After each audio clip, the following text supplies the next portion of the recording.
Hello and welcome to Doing Just DVD, and this is Disney Classics number 20, The Aristocats. Now this one I am pretty sure I have never seen, and as far as I can tell, it's also not based on any other source material, so there's very little I can do in terms of making assumptions on what this might be. Obviously it's going to be about some cats, probably having some kind of adventure, but beyond that, no clue. The poster has some of them playing musical instruments, so I don't know, are they a band, or is it just that just a sign that this is going to be primarily more musical, it's kind of musical skits rather than a bigger story? Don't know. But as someone who generally prefers cats over dogs, I am looking forward to finding out how Disney treats them after we've already had 101 Dalmatians and Lady and the Tramp have had dogs in the spotlights, so now it's cats' turns. Not much else I can say in terms of expectations except that I'm hoping it's going to be good, so let's just jump right in and see.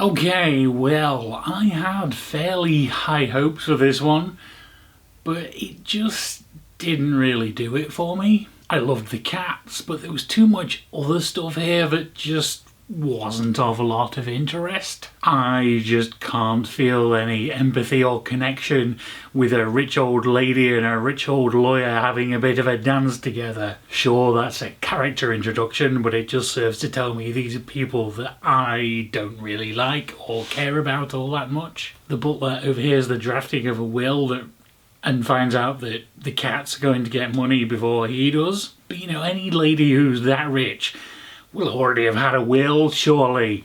People don't leave these things that late in life. But then the plan the butler comes up with to get rid of the cats makes no sense either. Just because the cats have been named first in the will doesn't mean that the old lady's gonna die anytime soon. If you get rid of the cats now, it just means there's a higher likelihood that replacements will be brought in. If you really wanted to do that, you don't put them to sleep and drive them out of town. You wait till the lady dies and then poison them one by one to avoid suspicion. Both of which are obviously horrible, but you know, that's what a sensible villain would do. Then there are two separate sort of kind of slapstick action sequences between the butler guy and a couple of dogs, which just don't add anything to the story. They're auto-padding, completely boring, and I just found myself completely tuning out. Then, you know, I get the thing about anthropomorphizing the animals, but it's taken to such differing degrees. The cats have collars and bows and stuff, but they're the kind of thing that cats can and often do usually wear.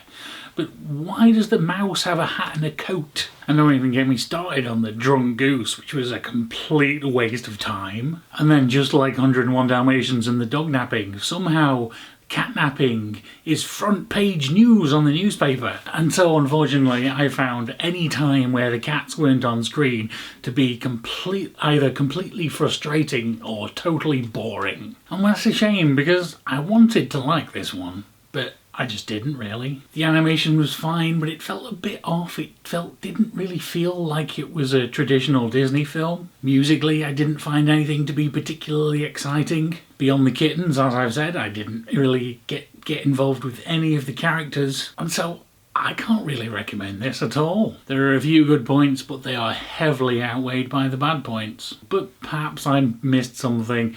What did you think? Tell me about that in the comments down below. Thank you very much for watching, and I will see you again next week with Robin Hood.